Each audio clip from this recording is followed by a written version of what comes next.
Technically, it will be the show we're doing. Hi, welcome back to another episode of Realities May Vary with Slurpee McCoke Can over there. And I'm Brian Noonan. He's very dehydrated, Cody Gough is. So you're all adjusted. You had to do a big groinal adjustment before the show, and now you've hydrated. Are you really drinking pop? I'm drinking a Dr. Zevia. What is a Dr. Zevia? It's zero sugar, contains caffeine, apparently. Okay. Caffeine. Yeah, look, I haven't. Is it been a seltzer? Is it a pop? It's an off-brand diet Dr. Pepper, vegan, certified gluten-free, with carbonated water, stevia leaf extract, tartaric acid, natural flavors. What in the hell made you decide to buy that? Well, I don't like bubbly water. I don't like LaCroix. I can't stand that stuff. I don't do any of that. I haven't been in the mood for beer lately because anytime I have a beer, I just get super tired. Okay. And it's like, if it's 7 o'clock and I'm logged off and I have a beer and I'm like, all right, at 8 o'clock, baby will be in bed and I'll play Final Fantasy for 2 hours. It's like the baby's not even in bed yet. And I'm just like, oh, I want to just sleep. And I don't need me going to bed at 8 o'clock. Yeah, you know what that is? You're a dad now. No, that's what happens. That is what happens. It doesn't matter if you have, like, now I haven't drank in 25 days, but if I sit down, I'm going to fall asleep. That's just how it is. And you have not only work, but then you have the baby. So your energy is being sapped from many different directions. Tis so true. Now you're drinking off-brand Dr. Pepper. Well, I want. Is there financial trouble at the Gough house? Is that what it is? Or you have to drink off-brand Dr. Pepper? Who said this is cheap?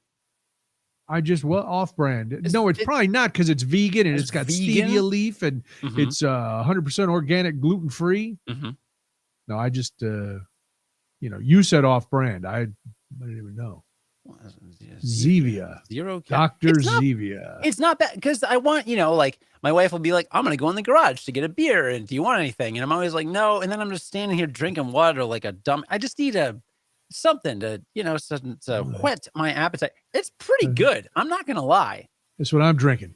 El Tapo Agua.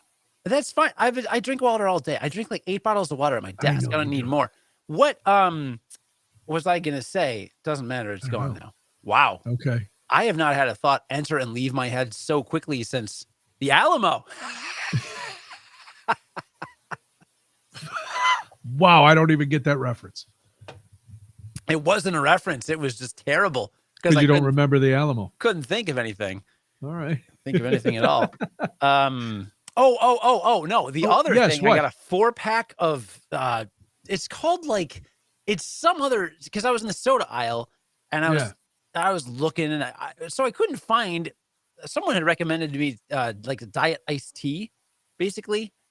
Okay. Because diet also makes my life easier because I'm diabetic and then I don't have to take insulin. I'm trying to think. Somebody I know drinks diet iced tea, but I can't remember who. It's not Debbie. But the diet iced tea, the whole tea, anything tea related is in a separate aisle of the jewels from all the other carbonated beverages. I can get any kind of soft drink. I can get Zevia. I can get sugar-free, but that's because it's not carbonated. Oh, isn't it over by the juices? Yeah. Yeah. It's not carbonated. It's not a sody pop. I don't think it doesn't. What are you going to put apple juice in with the pop too? Oh, it's gross. Although actually, no, this is what I was going to get to. So I couldn't find the tea because I wasn't looking. And so I found the Dr. Zevia and I'm looking around the aisle and I'm like, what else is there? And there was this other sugar-free soda and it was called cheer wine or. Ooh, I like regular cheer wine.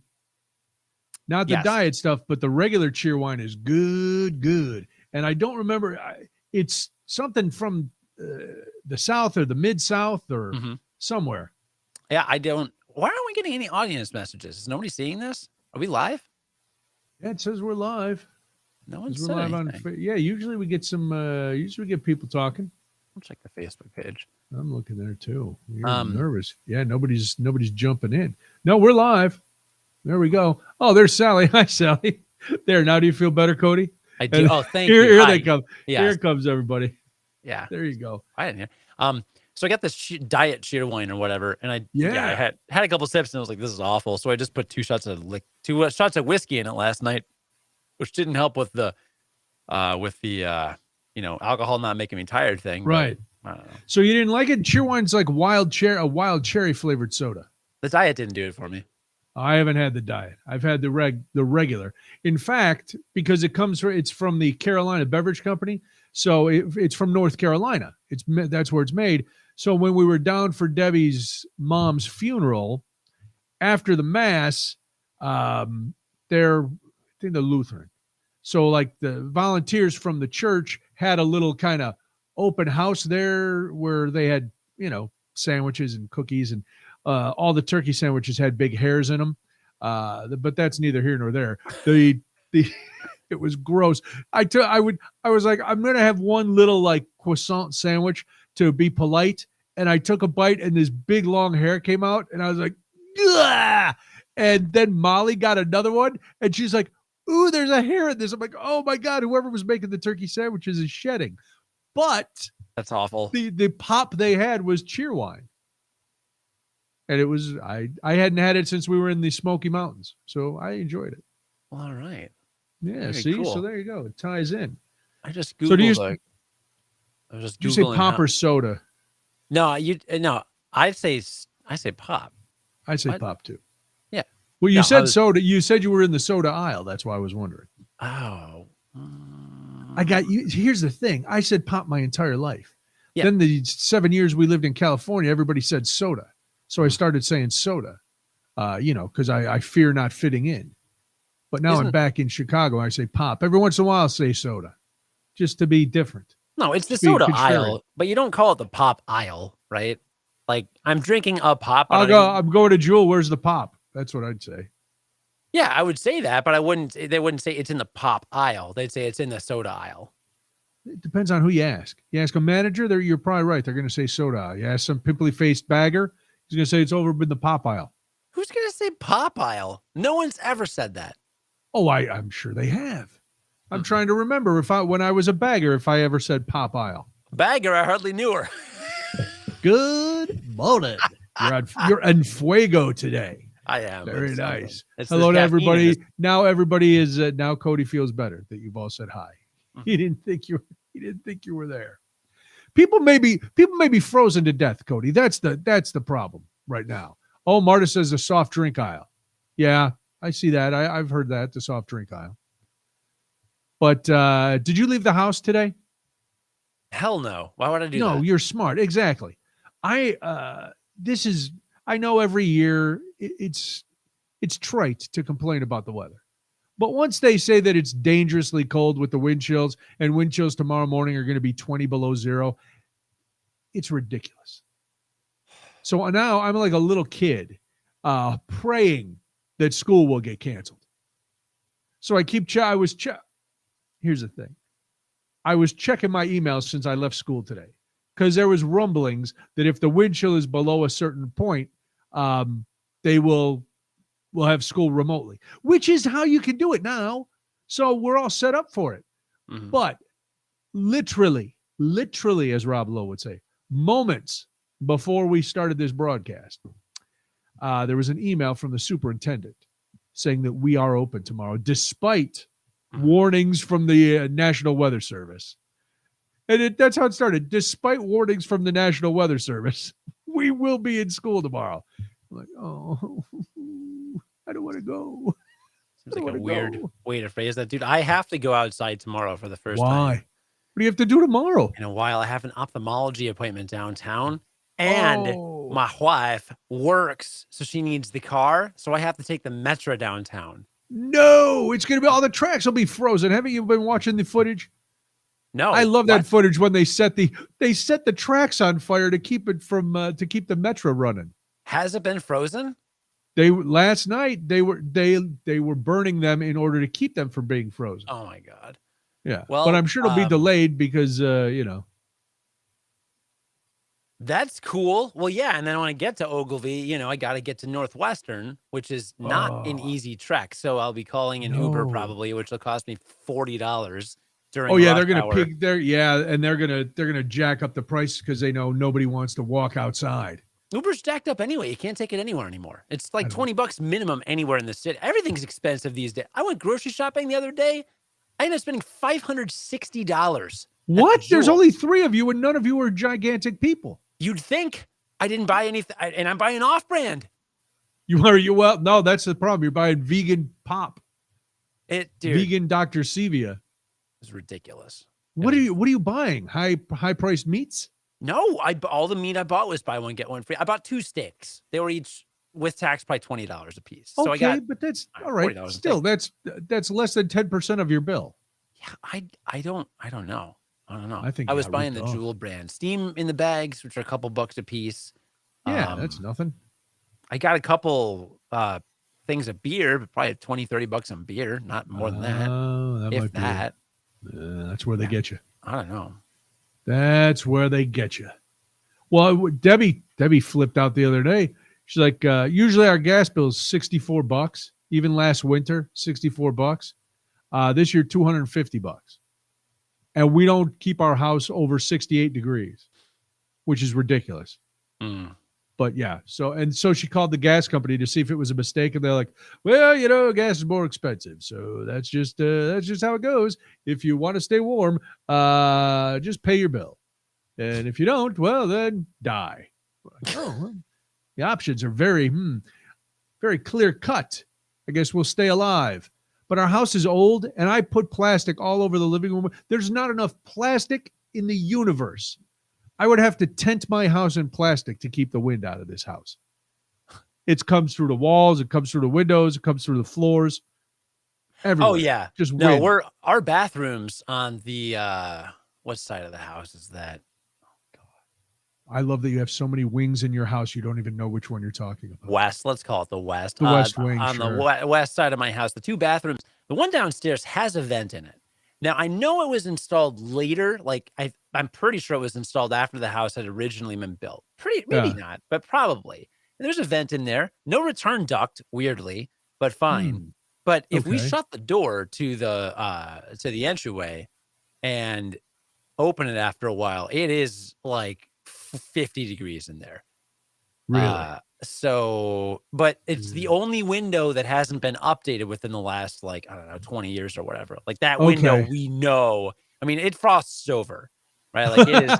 Yeah, that's not good. It fully frosts over, so it needs to. That's a. Is that little one off your kitchen? Yeah.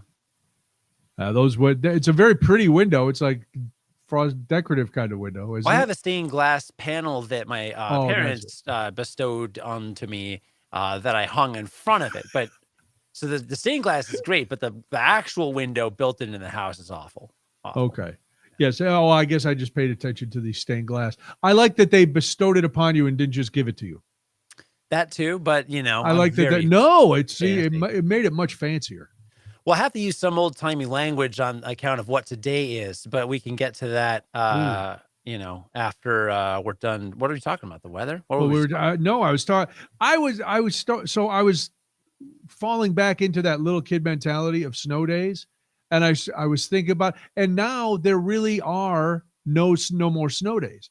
Most districts are like, well, if you can't come to school because of snow or something, we're going to just teach online. So there's no more of that joy of waking up and turning out. Like for us, it was either WGN, because the radio was on in our kitchen constantly on WGN. There was no other radio station until I got to be like 12. And then if I was doing the dishes, I would we had a AM radio on top of the refrigerator, and I would turn it to WLS. Because by then my dad was out of the kitchen and wouldn't yell about that demon rock and roll. But it was that, or we'd get up and we'd watch Ray Rayner and pray that he called our school. I don't know. How did you find out in Rockford if you didn't have school? Was there a local morning show host? TV ticker. Usually it was on the ticker at the bottom. Okay. Sometimes they'd have the graphic or announce it, but for the most part, there was always a permanent scroll. So even if the news wasn't on, whatever, 6 a.m, some cartoons on, or what the heck, who cares? It doesn't matter what was on. There was still the ticker. Yeah, and you're reading that ticker, praying. Mm-hmm. And I went to a Catholic school that never canceled. Never. Our grade school, I can't remember more than probably a couple snow days in the 1st through 8th grade that I was there. Yeah. And then going to Catholic high school at St. Ignatius, little thing called the Blizzard of 79, Cody, here in Chicago, shut everything down, everything except St. Ignatius. Now, my parents both worked for the Chicago Public Schools. They canceled, forget about it. The buses weren't running. You had to take the train. But guess what? School was open, so guess who had to make his way into the city during a blizzard? Right here. That sucks. And you know me. It's not like I was a great student. It's not like I would have missed out had I stayed home that day. I'm like, oh, man, I'm going to get out and not get on the National Honor Society. I'll miss out on a scholarship. No. But, yeah, they were all home. My dad begrudgingly drove me over to the train and dropped me off, and off I went to get to school on my own in a blizzard. It was horrible. So I was all psyched to maybe have school off tomorrow, or even just virtual. Yeah. Because then I just throw on a sweatshirt, I come in, I fire up the laptop, and there we go. But no, go in. Wow. Snow days were the best. The kids need snow days. You do need, every once in a while, you need a snow day. There's nothing like that feeling of getting up and thinking you have to get dressed. And then your mom or dad going, hey, you don't have school today. And when you're young, you're all jazzed up, so you're not going back to sleep. So maybe they make you some hot chocolate. You sit in your pajamas and watch some TV. Now, of course, kids would just be on video games or whatever. But still, it's the same thing. And you look out and the snow. Today, I was in 5th grade. And in the plans, the teacher said one of the things to share for morning meeting is say 3 things you liked about the winter. And only one kid agreed with me. Nothing, and Christmas. And I was like, that is the perfect list of what I like about winter. Nothing, and Christmas. Everybody else was snowball fights and sledding and blah, blah. And I said, you know what's funny? When I was your age, those would have been my lists exactly. I would have loved it. The snow day of going out and playing in the snow. And you look out and nobody's walked in your yard yet. And it's just like a canvas of fun awaits you. You can do all these things. And now I look out and all I think is, damn it, I have to shovel. Oh, this is going to suck. And I don't I have my snow thrower now, and that is fun. How was it? Oh, you got to use it a couple times this week. Oh, my God. I'm loving it. Are you kidding? Well, and then, I do my front, and then I, catch up to where the neighbors on the right are, and then I go to the left, and I'm on the sidewalk, and they haven't shoveled yet. And part of me just wants to go down the block. Do it, man. You'll be the hero of the neighborhood. I won't get yelled at. I feel like I'm encroaching on someone else's. Dude, I used to do in Frankfurt. I would do both houses, my house, and then one on each side. Mm-hmm. And I'd go all the way down. Like I wouldn't do their driveways, but I'd do the sidewalks. Right. And people are very grateful. They come out and they go, "Oh, look at that! Did the sidewalk for me. That's terrific." Roger says he loves his new snow. He says snow plow, but I know he's just got a snow blower. He didn't buy a pickup truck and put a giant snow plow on the front of it. Yeah. He's not wearing an orange vest, but I get what he means. He says he loves winter except for the high fuel bill. Hate it. Yeah. Mike says, right. They might even pay you in beer sometime. Just a neighborly thing. You might come out one day and there's a 12er on your porch. Or they're going to be, the other thing is, you do it because you're a nice guy. Right. But then, like, if you're out of town or something, they're keeping an eye on you. Then you're a fabric. You're in the fabric of the community. People are going to keep an eye on your house if you're gone. They're going to, when your son's a little older, he's out running around, they'll keep a little eye on him. Oh, there's that Gough kid. Hope he's not in trouble again.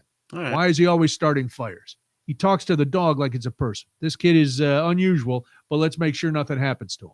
It's that kind of stuff. Plus, you'll feel good, and you'll feel like you're all powerful. You'll look down the street, and you go, "Oh man, I did that." And once you're on this, you're not doing people's driveways, but you go like if you walk down the block one way, you come back, the sidewalk is completely clear. Yeah, pretty much. I got a small snow thrower, right? It's not going to do the whole width, but 2 width, it's enough. That is enough. Trust me, as a guy who has, a guy who's been shoveling my whole life, when I had that snowblower, there was nothing I wouldn't do. It's, I had the big self-propelled one. I just go. Oh, man. Just keep walking. Until I got to a house of somebody I didn't like. Then screw them. I wouldn't even try to throw the snow onto the grass. I'd just throw it straight. I mean, my block there's like 10 houses in one direction from me. So if I do one or two houses, I'm just going to do the whole thing. No, I'm going to do the whole thing. Are you? It'll take like 10 seconds. Like literally walk to the end of the block and back. And that's like a little exercise. 2 minutes, get a little, exercise. I'm just pushing a cart. I'm standing up straight, which I love, like it's not like some equipment where you're hunched or whatever. Like I'm standing up straight. I'm just like pushing a shopping cart. What the heck? I can do that. Yeah, it's perfect. I think you know what? The sense of accomplishment you will get will be good. The admiration you'll get from your neighbors will be great. And your wife might go, hey, look at this community service-minded dude that I married. Perhaps I'll buy him brand name soda pop next time I go to the market. Ooh. Yeah. Maybe you'll get PhD Sevia, not just Dr. Sevia. Oh, there you go. Yeah, some sort of fancy Sevia. Oh, good. Yeah, Debbie had to shovel yesterday because I wasn't around, and she doesn't. No, I mean shoveling's my job. So Sunday, shoveling. Thankfully, it was that light, dusty snow, so it was not a big deal. It's just and it didn't snow a ton yesterday morning, a couple inches. And I called her because I was out of town, and I was like, "How did it snow?" Yeah, not too much. I'm going to wait. And so she got everything shoveled yesterday because thankfully again it was light.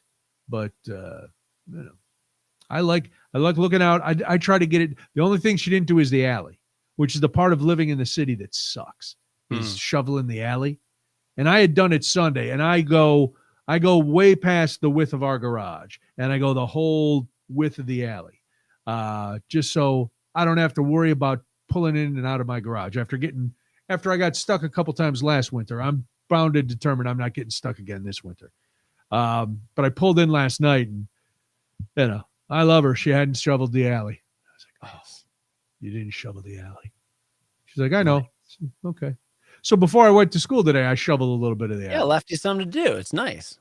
No, it's not nice. I got enough shoveling. There'll be plenty of shoveling to do. Yeah.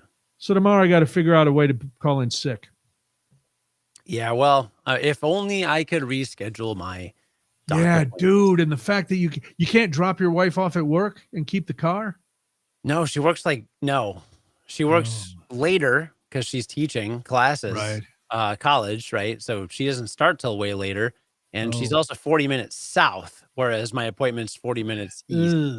So just none of the logistics work whatsoever. Plus, the nanny doesn't show up till later in the morning either. So it's the whole thing is. You got first world problems, brother. I know. Now, I'll check with her. I'll check with her after this to see if maybe her college is canceling classes, which would be pretty sweet. That would be nice. Pretty cool, but I doubt it. The reason that my hopes got up is because there was a report this afternoon that a lot of schools were already preemptively canceling classes. Mm-hmm. So that's why I was like, woo! And I was like, ooh, that means after the podcast, I can go down, I can watch TV, I can stay up late. I'm just like a little child. I can stay up late, then I can sleep a little later, and tomorrow I wouldn't have to do anything. It'd be fantastic. But no, go back in. I almost threatened a fifth grader today. So today, that's probably why I was hoping we'd have a snow day tomorrow. Kid was mouthing in these fights. Of course, he was mouthing off. That's always why he was mouthing off. You're gonna throat punch one of these kids one of these days. I don't know. Yeah, you're gonna see me on the news. There's gonna be substitute teacher charged with mayhem. Yeah, it won't even be assault. It's gonna be mayhem. It's gonna be big. Wow. Big. I thought of you today because one of the teachers that I was speaking with brought up Drake University. Oh, nice. Why? Well, because she's between us in ages. So she's somewhere in her 40s, let's say. And very nice woman. And we were talking about her son is in high school, and we're talking about like applying for colleges and expenses and stuff. And she said when came up that somebody there lived in South Bend and she went to St. Mary's. She goes, but I was going to go to Drake. I was all ready to go to Drake. I'd been accepted, and then I flew out there for orientation with my mom. And we were supposed to be there on campus, and I was supposed to stay on campus for 2 days. She said, and I was walking around, and the first 6 people I met were all music majors. And somehow I got it in my head that everybody at Drake was a music major, and I don't play music. I don't like instruments. I don't have any of that. So on the plane ride home, I told my mom I can't go to Drake. I'm not going to Drake because everybody's a music major. And I didn't bring you up and say, oh, I know a guy. Oh, he actually plays the saxophone. He was originally a music major. Yeah, was originally a music major. So she ended up going to St. Mary's. She did not go to Drake because I guess everybody at Drake is just a music major, just a layabout. Some heroin-taking, pot-smoking musician, jazz musician. Is that right? The pot smokers were the theater kids. I don't think there was as much of that going on in the music school. It's weird that there's so many music majors at one of the top pharmacy schools in the country. Very strange. Is that what Drake is known for? Pharmacy? It's either the top. It's in the top couple for sure. It might be the best pharmacy school in the country, but it has an exceptional pharmacy program. Really? Like very, very, very high caliber. Yeah, Drake is. It's like if your pharmacist went to Drake, like good. You know what they're good. doing. They can count Tylenol with codeine. Yeah, no, it's extremely competitive. Like extremely, extremely competitive, and it's like a 6-year program. So it starts in undergrad, and it's just 6 years, and then you've got your full pharmacy degree. But yeah, do pharmacists still like grind stuff up and actually make things, or are they just dispensing medicine? I have no idea what they do, even though I co-hosted a video game podcast with one for 5 years. Okay.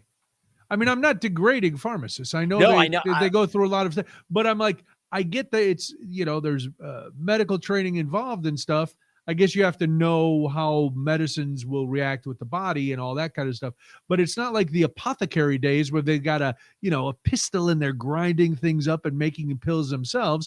Their stuff just comes in jars and they go, 20 Oxycontins. All right, this guy's going to get wasted. I don't have any idea. I don't either. I don't know any pharmacists. Debbie's dad was a pharmacist. I could ask John. Pharmacist talk. Yeah, get him on here. Let's find out. I can get him as a guest. He's got a microphone I shipped to him before while we were still doing our podcast, which we might pick up at some point. I don't know. We'll see.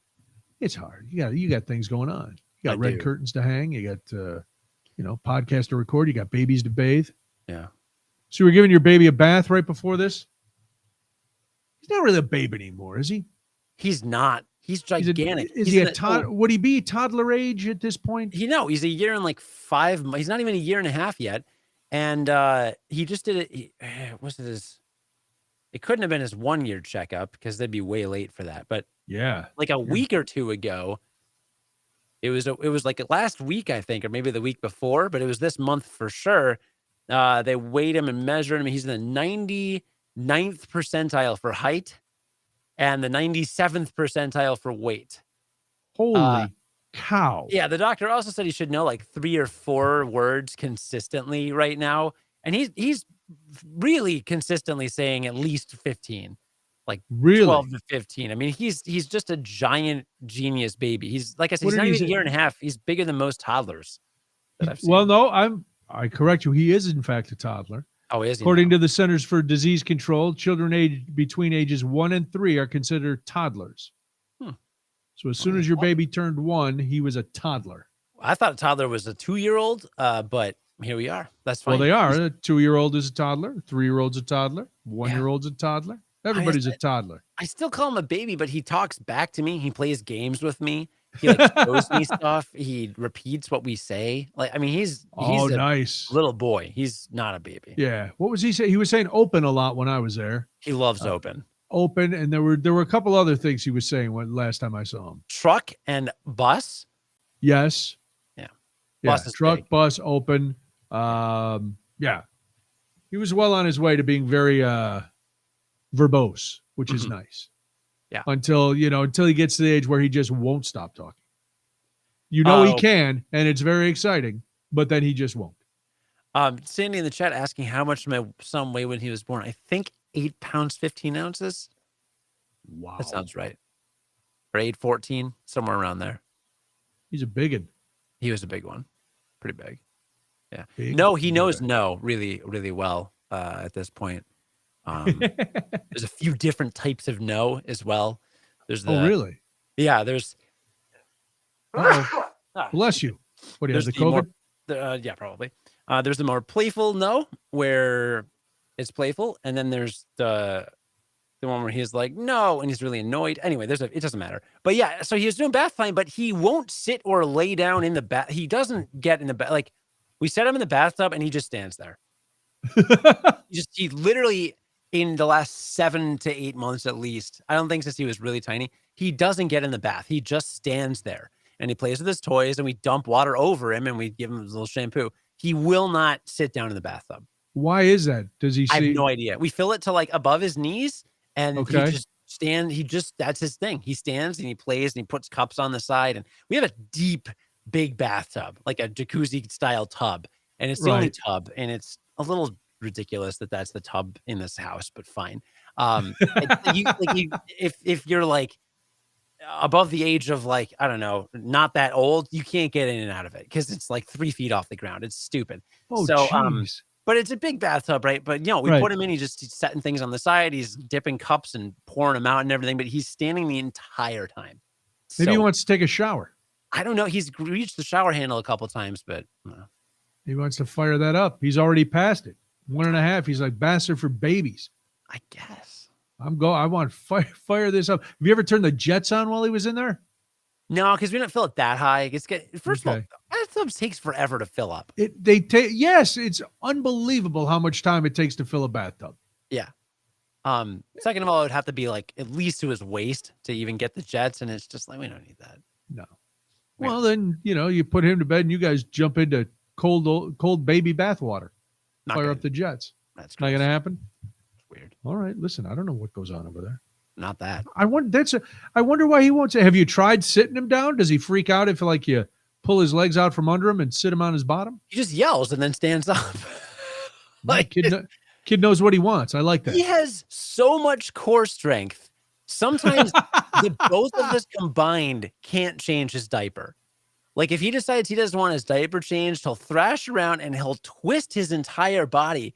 And I'm pinning his shoulders down, and she's got his legs. And you just can't get, I've started working out just so he can't kick my ass by next year. Oh, that's funny. And anybody who doesn't have kids would go, that sounds horrible. He has to pin his son down by the shoulders. No, welcome to being kids are weirdly strong. They're weirdly strong. And then because all their body is compacted. So it's not like their muscles have a lot of, area to cover. It's just all right there. And it's like little Tasmanian devils. Martha's saying she'd be worried about him falling in the bathtub. He's never slipped. I think and you guys are right there. We're always there. There's always the grippy thing. The bathtub's also slanted precipitously. Not precipitously. Whatever. It's not sharp. He's not going to hit his head on it. We give the child a bath on a frozen slope. Yeah, no. He's pretty good. It's I don't know. It sounds precarious, but he's. What you do is stake him out in the backyard and just hit him with the hose. Do that this summer. Not right now. That'd be bad. Popsicle baby. Do I need to drip my water tonight? I don't know. Do you have a lot of pipes on exterior walls? I have no idea. That's when you have to think about it. If your pipes are on exterior walls, this house is 815 years old. I don't know where anything is. I'll just drip the water. What the heck? Why not? I don't know if I've ever. I think once I had a pipe freeze, just one time, but I don't. I look around like my house. The only pipes that could be considered even kind of close to the exterior are my kitchen sink, but they're coming from downstairs where it's heated, and there's a very small area where it's not, and we use it so often. I'm not worried about that. My basement's real cold. I know because I was on my exercise bike today, and I'm just like, oh, why am I doing this? It's the closest I came to going outside, going to my basement. How's it going with the exercise bike? That's fine. You hook up that new TV you got? Yeah. Yeah. How's that working? Yeah. I had 2 old Chromecasts. So I, because it's like 10-year-old. It's not a smart TV. It's a dumb TV. Right. But it has HDMI ports. So I stuck in the Chromecast, and now I can stream anything from my phone. So I'd throw on the whole time. Every time I get on my bike, I throw on a 30-minute YouTube video teaching me more about NFTs. Oh, yeah. Look at you learning and working out. Yeah. What'd you learn today about NFTs? Not a lot, because a lot of people were messaging me, so I ended up on my phone most of the time. It was a guy talking about NFT games that could make you money, because some games are being designed that utilize NFT. Like the stuff you get in the game, like new weapons or new outfits or new like skills and abilities, are NFTs that you can buy and sell. Okay. So if you play the game enough, you just get some, and then you can sell them on NFT marketplaces and theoretically make money.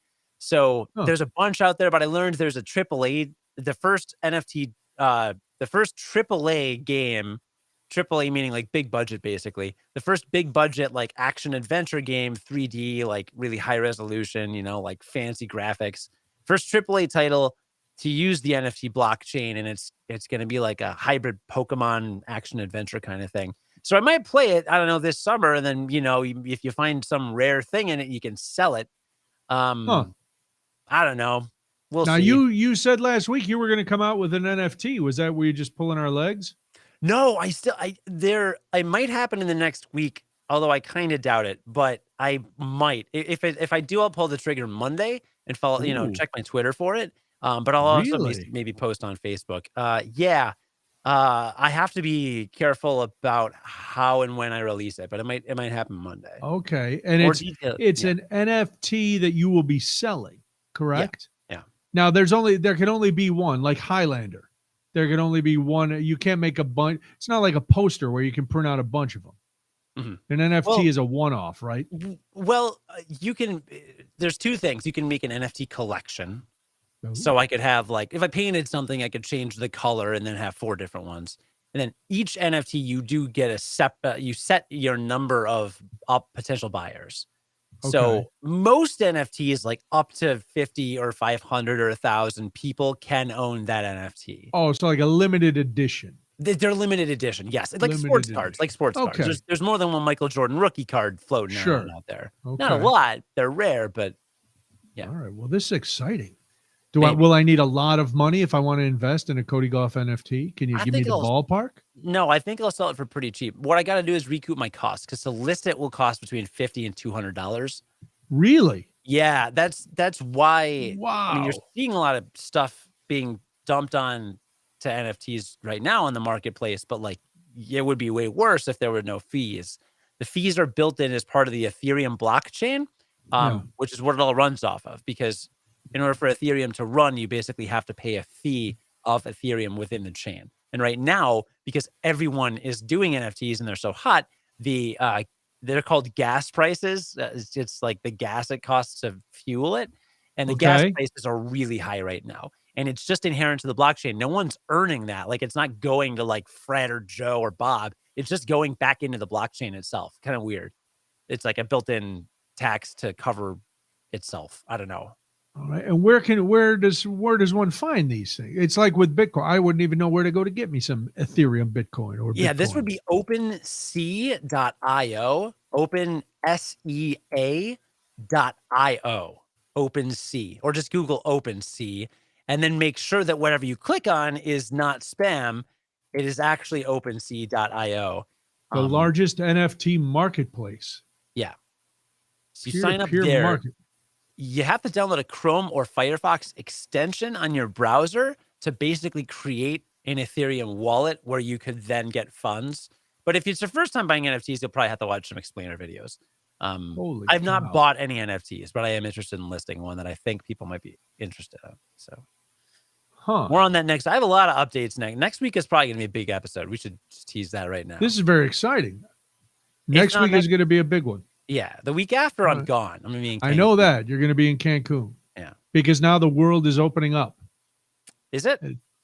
Well, according to my cousin in Ireland, who I messaged Sunday, because we're on par to go to Ireland in September, he was like, as of this weekend, no more mask mandates. Everything's open. No more passports.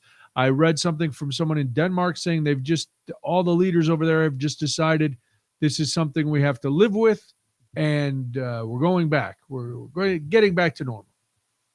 So I don't know if that's a good thing or a bad thing. I guess we'll find out. So I'm betting Mexico is wide open. No idea. No idea. Well, you should probably look before you go. Well, I'll have some masks on me. I mean, I got to wear a mask the whole flight anyway, right? So yeah, probably. Yeah. No, definitely. Oh yeah, still here because you're leaving from here, the good old U.S. of A. Yeah, I think I'm flying American. Is that right? Doesn't matter. No one cares. It's totally irrelevant. Why did I even say that? Southwest on the way back, though. There you go. Really? From Mexico? Yeah, I know, right? Nice. Not I didn't know they flew to Mexico. I know, right? It was like $100 or pretty cheap, 120 or something. Nice. That's cheaper than it is to fly to New Orleans. Dude, Cancun's dirt cheap. I booked my flight, so I leave a week from Thursday. I leave in like 9 days. Okay. And I booked the flight 3 days ago, and it was like $70 one way to get there. $70? It was literally $70, and I booked one way, like less than 2 weeks in advance. Yeah, $70 one way. It's dirt cheap to get to Cancun. It's insane. All right, I gotta get to Cancun. Maybe I change my trip instead of going to round trip under 200 easy. And they have Airbnbs on this little island right off the coast of. There's a little ferry that brings you over there. They have Airbnbs on the island for like $15 a night. It's insane. All right, this is ridiculous. Yeah, I was very excited today because I had already booked. I booked a hotel for New Orleans at the end of March. Today I get an email from Best Western and from a couple other hotel chains going, it's National Book Your Vacation Day. And I'm like, yank, sure it is. And so I look on the Best Western and I'm like, hey, let me see if this will work. I saved myself $100 today. I went in, I canceled my original reservation. I made the new reservation. Bam. I was like, there's a lunch. Wait, I thought your New Orleans reservation got weirdly canceled. That was for Mardi Gras. You are correct. That one did get weirdly canceled. Then we decided, I decided, and Debbie agreed, that I had to go. I need to be in New Orleans for a short amount of time. So we're going at last week of March from like a Monday through Thursday because I'm frugal that way. And it's, spring break and right before our birthdays, yours and mine. I'll drink something for you down there, a Sazerac or a Hurricane. And there's nothing I love more than a deal. I love getting a deal. And then I love telling people about the deal. I'm like, that's one of the few ways I'm exactly like my father. He would always buy quality stuff, but if he got a deal on it, forget about it. He would tell you, oh, look at this. Look at it. This Coach purse. Guess what I got it for? I don't know. $200. $78. How the hell did you get it for $78? Well, it was on sale. Then I got this discount, and it's great. So I texted Debbie and I go, I just saved us $100.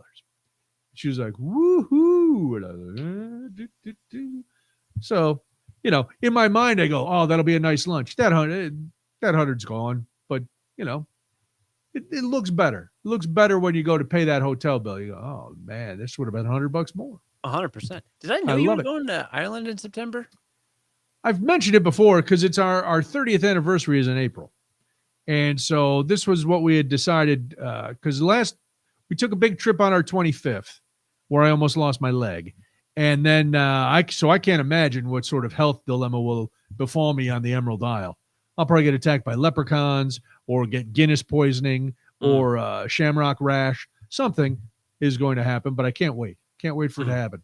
I'll be like a giant. I'll be like among the Lilliputians. It'll be like Gulliver as I wander through because all my relatives are very wee. They're like little people. Darby O'Gill and the little people. Tiny waifs of humans. Wow. On my dad's side. My mom's side, they're average sized human beings. Can I get back to the NFTs for a minute? Because I'm looking on this big NFT thing. Mm-hmm. And I clicked on one of the sellers and I don't, I'm looking at these things and they're just like, I don't even know how to describe them. They're like pixelated characters, just heads. Go to CryptoPunks when you get on there. So they're big. I know, but I don't get it. They have 1,000 items. Some of them have lost a lot. Some have. Floor price? Let me look. I see most of them have lost. But I also don't see what they cost. Oh, one of them sold. So if you're on there at the top, near the top, so it says items, owners, floor price, volume traded. Then below that, there's items and activity. Hold on. I actually went to their page and I was looking at the actual things. Oh, yeah. No, if you click on activity on their page. Oh, I'm on collect top NFTs. Hold on. Maybe I have to go back to the home page. Riveting. I'm gonna share. This is fantastic. This is riveting. The window. Let's do this. Here we go. All right, I'm sharing my screen. If you want to pull that, please do. All right, let's learn a little about NFTs. All right, this is CryptoPunks, right? Okay. Right. Got them. Okay, and see these pictures up here? Mm-hmm. Are those the NFTs? Yeah. You own an NFT of. All right, so here's what it is. All right, this particular one, there's 10,000 items launched in mid 2017. Wow. Holy cow! They were in on the ground floor. Yeah, they've been featured in places like the New York Times, Christie's of London, Art Basel Miami, and PBS NewsHour. About 3,400 owners. Floor price typically refers to basically the cheapest price you could kind of get one for these days. Okay. Something along those lines. So I don't know why that's blank. That's very weird. And because they don't want you to know how cheap you can get them, maybe. Maybe I feel like it should be public. It's just weird. Volume traded. So this icon is ETH or Ethereum, which is what we've been talking about. Right. One Ethereum is worth about right now like $2,000 to $3,000. But with a lot of crypto, if you bought Ethereum 2 years ago, if Ethereum was like $400, Ethereum ballooned significantly, like very exponentially in price over the last year. So this volume traded 801,000 Ethereum is a lot. Like that's millions of dollars, several $1 million. But because the price fluctuation, you don't know if that's 3 million or 20 million, right? Okay. But anyway, so down under here, there's items, which I was talking about. Yeah, that's what. So the items. Yeah, and you can buy, and this is, and I don't even know how this is sorted by default, but you can buy this. This is a CryptoPunk. It's listed for 48 ETH, which right now would be like $120,000, somewhere around there. What? Yeah. This one is only listed for like 10,000. Okay, so then what happens? This one's where does it go? Let's click. Can I frame it in my house? All right, this is owned by this person. All right, average. Well, they're not going to sell it for that much, but there's the description. There's the properties. So the properties kind of get that. There we go. The properties tell you about the rarity, and this is where like kind of the art collection aspect comes into it. There's all these different attributes, right? Like there's an accessory of some sort. There's 3 attributes, right? Clown eyes, earring, female, wild blonde, and it tells you how many of these NFTs of this style have that. So if you're looking for a wild blonde, this is like basically the only one, or one of the few only ones. Okay. If you want one with an earring, and only 25% of them have an earring, etc. So whatever. All right. So let's say I like this one. Oh boy, I can't. I must have it. Where does it go? It's not like a piece of art that I can hang in my home, correct? Yeah. It goes into your Ethereum wallet, which, I don't have one, and I'm definitely not going to load one while sharing my screen. But no, please don't. It would go into your Ethereum wallet essentially, and then you would own it. And then what you can do with it is, well, basically people know you own it. So it only exists on this blockchain. And actually, this is actually something in the NFT space that's being discussed. Samsung, I believe, is now rolling out a special feature that they're going to include in all of their televisions, where there's a special feature that lets you specifically display your NFT art. There's a YouTuber named Gary V who's insanely popular, and he's like the NFT guy right now. Like everybody's obsessed with Gary V. All of his like cheapest tokens are $30,000 to get one of his NFTs, like bare minimum. Gary V says that that's going to be a game changer for NFTs because a problem is what you're probably thinking right now, which is where do you put it? You have to print it. How do you show it off? Right? Like, right. People, you make it your profile picture on Twitter, let's say, and people that follow you know you own it. Sure. Could I copy that and then put your NFT as my profile pic? Sure. But they'll know I'm fake because you can look on the blockchain and see publicly who owns everything. Like there's this history down here so that I know that 70239A or whatever owns it. So if I click on their profile, like they're unnamed, but this is all that they've collected. That's weird and ugly. I don't like that at all. Right. That's a hideous, awful. That's awful. Just a terrible. That's kind of cool. I like that skull. The skull's pretty sweet. And the Jolly Roger. And is that a penis with a Viking helmet on? What is that one? I hate this. This is stupid. I know. That's weird. Got a bunch of crypto punks. Big time crypto punk collector. Interesting. I think they're trying to make a buck off this. Polar lines. That's weird. But importantly. All right. So this person or people or has they've bought all these NFTs. Yeah. They're a collector. Like if they collected Rembrandts, they'd have a whole house full of them. Yeah. Or a gallery. But this is where I realize that I am old and out of touch because it's not that I think it's dumb. I don't understand it. I mean, I understand what you're telling me, but it's all hocus pocus. It's all, nothing is tangible. Yeah. It's not an exchange of goods or services. If I give you $10,000, like if I give somebody $10,000, I want them to give me a car. Well, let me show you. So there are goods and services involved with some NFTs. So let me explain that. So some NFTs are just art, right? Like you just own the art. Sure. This is a project I think is really cool. Psychedelics Anonymous. If you go to the website, it has actually nothing to do with psychedelics, I don't think, weirdly. But these are all the artwork, right? Oh, those are kind of cool.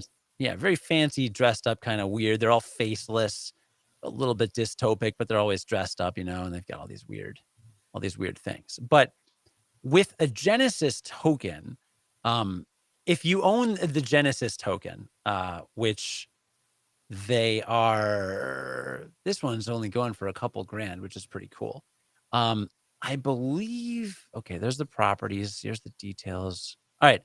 I don't see the benefits here, but if you go to like the website for Psychedelics Anonymous, you can see that if you hold the Genesis token, you get free admission to any event that they ever hold, this organization that creates it, that's in person or virtual. And it comes with some other benefits too, like there's a chat server that people use online, like a big chat room where a few thousand people congregate. You get like special titles and privileges in the chat server. You get access to like private chats, stuff like that. A better example is the one of the most elite NFTs right now, and this is one that is a huge deal. This is VeeFriends. This is the Gary V project, Gary Vaynerchuk. Okay. So Gary V hand drew all of these characters, and they're all they're kind of crappy drawings, but they're fine. And they all embody a trait that he enjoys in people, like positive porcupine and calm clam, and reliable rat and gentle giant. So if I click in on one of his like first edition ones, I think this will be where the really fancy stuff comes in. So let's try like pea salad. All right. And let's see what it does. All right. So this token is verifiable for admission to VCon 2022, 23, and 24. He's going to have this very elite conference of like content creators and thinkers and finance people and stuff for the next 3 years. This one's in Minneapolis, so free for that. The token is a collectible that lives on the Ethereum blockchain. And you also get some of these benefits, but there are also some other tokens that he has. And try and look. There's one that's like basketball.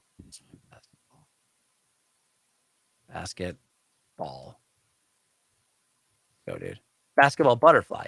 What this does, if you have a basketball butterfly, which is currently listed for 100 Ethereum, so $241,000 for this. Wow. The holders of, so there are only 5 basketball butterfly tokens in the world ever. And if you hold one, you will be invited to play a 2-hour game of pickup basketball with Gary Vee and 4 of his surprise guests per year between 2021 and 2024. So you get 2 total redemptions in the next like 2 years, basically. Also, you get admission to VCon. All access experience is pre-scheduled in advance. And you also get the character vector, image, creation video, all that stuff. So, you know, if you're a celebrity, if I'm Brian Noonan and I make a token and it's called the Brian Basketball Token, go pick up a basketball or be a guest on Realities May Vary.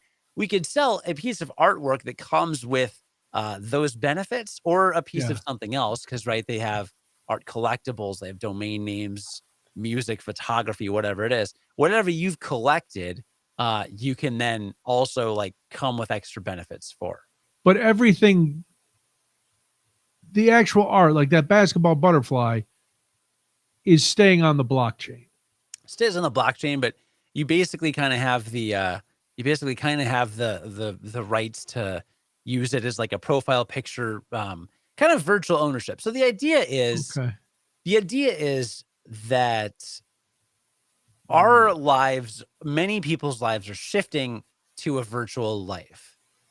In real life, if you come over, Brian, and I show you my podcast studio, that's a cool physical thing I built, and I can show it off. Or if you have a hot car, you can show me the hot car. Right. Or if I buy a piece of art and it's on my wall, you can see it. Right.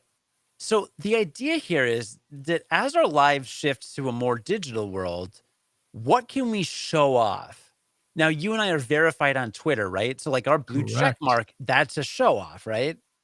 But other people maybe that don't have that, or that, you know, on other you know, networks, maybe they have an NFT as their profile pic, and you click on it and you can see, holy crap, that's like a $300,000 NFT. Or I recognize that from VFriends, or I recognize that as Psychedelics Anonymous. And so within the community of people who are currently interested in NFTs, certain NFT projects are gaining much more prominence than others, like the Gary Vee project. If I saw somebody with a Gary Vee profile pic, I immediately know this person, first of all, we have something in common. We're Gary Vee fans. And second of all, they have an elite piece of artwork that is not easy to get. So like, I'm impressed with you. And as Facebook starts to roll out its like metaverse plans, which whatever the hell that means, but as we're spending more time in virtual worlds, I mean, imagine like decorating a virtual house with this kind of thing and visiting other people in it. It sounds a little dystopic, but it does kind of make sense when you think of it from the perspective of like, I can show off stuff in real life, but I can't really on the internet. So I think it's a little ahead of its time in utility. But Twitter is just announced that it's adopting a system where you can display your NFTs as your profile picture and on your Twitter profile. So they're coming out with like a display feature like very soon. They're already working on it. I got a whole full screen pop-up that said NFTs are coming to Twitter. So certain apps are going to do that. And, you know, certain generations won't care. If you don't follow NFTs, you won't care. But as more people get into it, they'll gain more value generally because, you know, more people will, you know, human psychology. So let me ask you this. Yeah, go ahead. Like the Psychedelics Anonymous, those look like they were pieces of art that were created on the computer. Mm-hmm. But this Gary Vee guy, it looks like he just drew those by hand. Did he draw those on the computer, you think? I think probably on the computer. Okay. Oh yeah, definitely, because they're computer. When you go to the details, you can see character vector and character image. And the vector basically is like kind of the raw file that he used to draw it. And there's a character creation video that you can actually watch. Oh, wait, he did it with paper. Never mind. I was going to say, there he is drawing. It's pretty cool. He did like 8,000 of these, so that's kind of why they're not all super, you know, detailed. He's been working for this. Who is this guy? Gary Vee. He's a very popular YouTuber. And he you said that, but yeah, what does he talk about? Just NFTs. NFTs right now. But content creation, he's a collector's guy. He's a collectible guy. He collects. He's a sports memorabilia collector, like Michael Osaki would. Right. He would definitely know who he is. Yeah, he's a big time collector, and he made a lot of money from like flipping highly collectible collectibles for a long time. But I want to show you real quick. If you're ever curious, you can go to activity, And this will show you the last 90 days how much stuff went for. So Macho Manta Ray sold for $26,000. Bad Intention 25. Profound Possum was $71,000. Holy cow! 89. He made $30 million off of the minting of this project. Oh my goodness! So now, again, super popular, super. So he was super. Was he really popular before the NFTs, or was it the NFTs that made him this popular? Well, it's a little no. He was popular before. The value of the NFTs came from his popularity and his investment in it, because he's been going on YouTube every day for the last year, being like, NFTs are the future. I'm going to make this NFT project my lifelong project. Like, this is going to be my life's work. And oh my God. So you know that it will appreciate in value, because if he is coming out with stuff for 50 years and you've got one of his year one tokens, like, they're just going to get insanely collectible. You know, this one went for 100,000 gift Good goat. Lord. Yeah. Roger wants to know if it's real money. It's real money. Yeah. No, Ethereum is real money. Ethereum is cryptocurrency, correct? It is. Yeah. Yeah. All right. But I mean, you go to Coinbase or something, you take the Ethereum, you cash it out for money, and you've got the money. Cash it out for real people money. Yeah. This one we give you an exclusive gifting experience curated by Gary V and the Geek Friends team. I don't know what that means. Oh, you get physical gifts. You get 18 gifts or 36 items. I don't know what he's sending people or whatever, but I hope it's worth a lot, because it's $100,000. Maybe it's the original. Maybe it's the original piece. Yeah. What was the first project you mentioned? That CryptoPunks? No. Yeah, CryptoPunks. That was the first one I looked at. This one. Just because I was like, that's weird. This is art collectors. These are going for about 200,000 a piece. Really? Yeah. Now, I'm not debating the quality of it. It just, the price seems insane for what it is. It is totally insane. You know, that just looks. You see some zeros because people would transfer them for free to their other wallets, basically. Because you can open all these different wallets, and like, maybe you want one that's like you're not really transacting with, that's just kind of private, that you never share anywhere with anybody. And that way it can, hacked or engineered. This one went 300,000. Yeah, they're this is atypical, right? Like, there's a lot that sell for like $5, $6. I saw one for 1.1 million somewhere. Dude, we gotta get your NFTs out there. I gotta think of something of this. I gotta come up with an NFT. Yeah. So I hope everybody found that somewhat interesting. Thank you. Well, I found it interesting. So, it's out there, and it's something I doubt I will ever get involved with it. But who knows? If I come up with a great idea for an NFT, maybe I just make, armpit farts. I make audio NFTs. Something like that. People want to hear Brian fart with his armpit. That'd be great. You could do that. $350K. I mean, who sets the price at first? Does the creator set the price? The creator sets the price, and the creator also sets who gets to. So, let's say I'm going to release 10,000 NFTs. This is going to be exciting. What this is called is when they first become available, it's called minting. I'm going to mint 10,000 NFTs. In order to purchase those immediately, as soon as they're minted, people want to get on what's called a whitelist. Okay. So you're going to hear about sounds racist a lot. Sure, you're going to hear about whitelists a lot in the NFT world, because let's say Gary V is going to release 5,000 tokens. You want to be on that whitelist, because you want to be the person that buys it for whatever he's selling it for, because then you can resell it for whatever the hell you want. Yeah.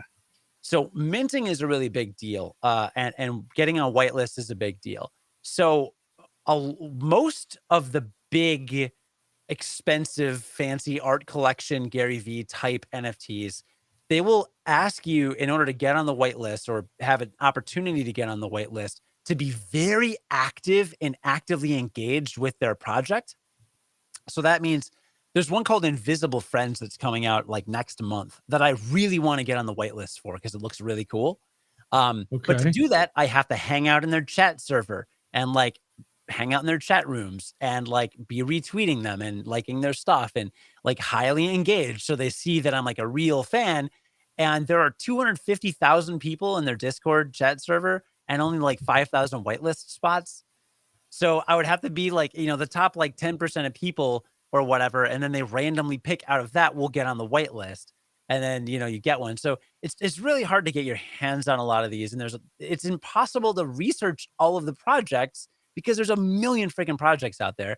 And I mentioned this because Sally said, so I'm thinking this is for people with money. No, there's like random schmoes on the internet that are just like, I'm just going to like throw out a bunch of random JPEG images that I threw together. And they're like $4 a piece. Like, you can spend like pennies to the dollar on these NFTs. They become without giving it away. Is yours going to be a collection? I don't know yet. I have to kind of strategize because the thing is, they're so expensive to list. I probably will only list like one NFT because I don't want to spend because if I list like 5 things, it could cost me like $500. Oh, it costs you per NFT, not per collection. per NFT within the collection. So it's expensive. So I'll probably do a relatively low effort, like pretty minimal collection and just try and market it well. But Roger says, can a buyer of a brand new NFT turn around and resell it for whatever price they set? Yes. Yeah. It's like an eBay, basically. You can set a reserve price. You can set a minimum price. So there's quite the active marketplace, but the ones that will tend to gain in value are the ones where people are invested in the project over time, or it's an artist that continues to create over time. I mean, imagine if you had an NFT of like Pearl Jam's first album. The argument there is like, well, I can prove that I was into Pearl Jam before you, because look at the blockchain. You can see that I bought their NFT first, but also you would own like a unique copy, right, of like one of their first works, which would then be worth a lot of money. But it's only worth a lot of money because Pearl Jam has been performing for 30 years. And it's the same with a lot of NFT artists. Like, you could buy an NFT from some random dude and then check 10 years later, and that random dude is now like the lead like graphic designer for Coca-Cola or something. And, like some graphic design heavy hitter, and has made like 25,000 things since then. And that original penguin JPEG that you got is now worth a lot of money. So a lot of people, like, in order to decide where to invest, they look into like people's backgrounds, look at their Twitter feeds, see like, oh, is this person serious about NFTs? Or are they just throwing us some random crap like Cody's pretty much going to do, nice. For novelty or whatever. And companies too. Like, there are some companies that are like, a lot of companies are launching ones that involve games or involve like collectible stuff. And you're like, well, what's their roadmap? Like, do they have like a 5-year plan and what kind of like space they'll expand into? Or are they just saying like, we just released this and now we're done? And if they're just releasing something once and then they're done, then it's like, well, they're not going anywhere. Like, no one's going to care in 2 years.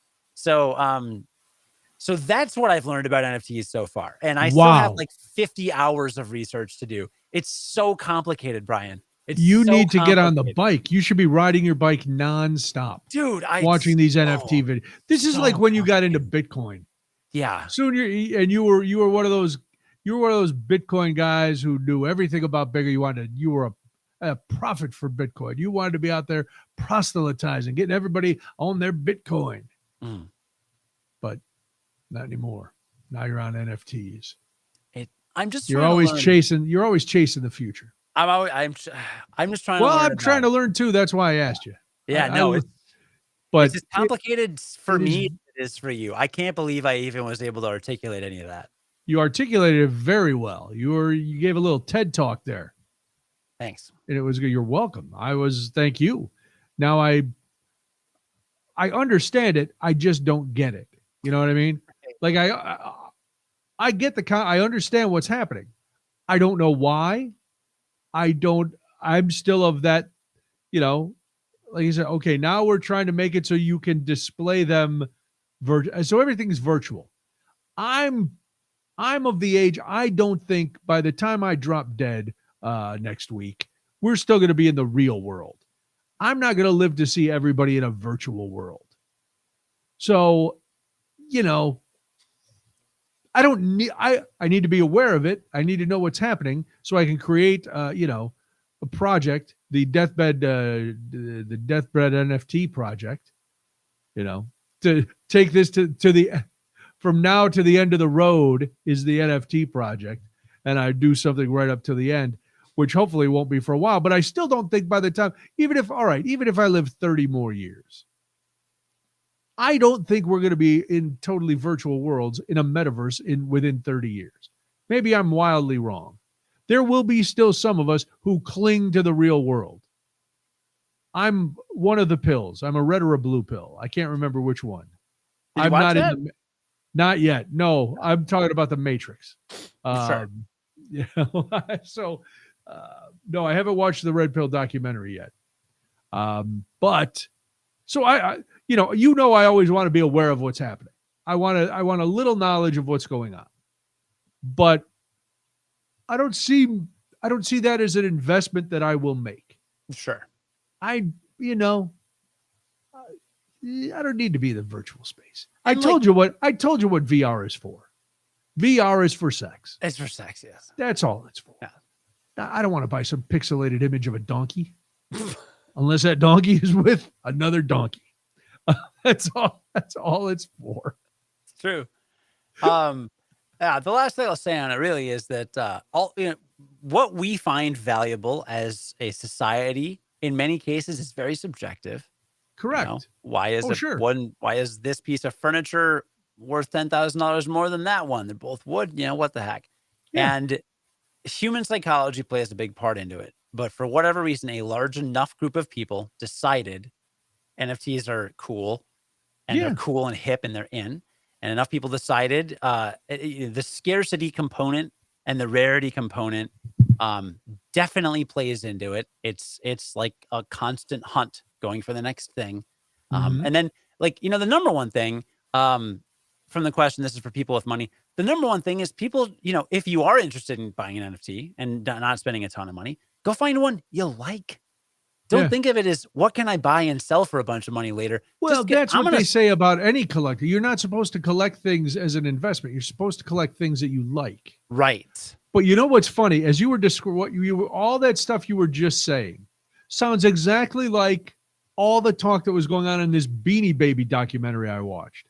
Yeah. The scarcity creates the demand, and a small group of people decided that this was valuable, and then it built and built and built. Now, I guess I am in a way equating Beanie Babies and NFTs only because of the craze and the inflated values on some of them and all of that.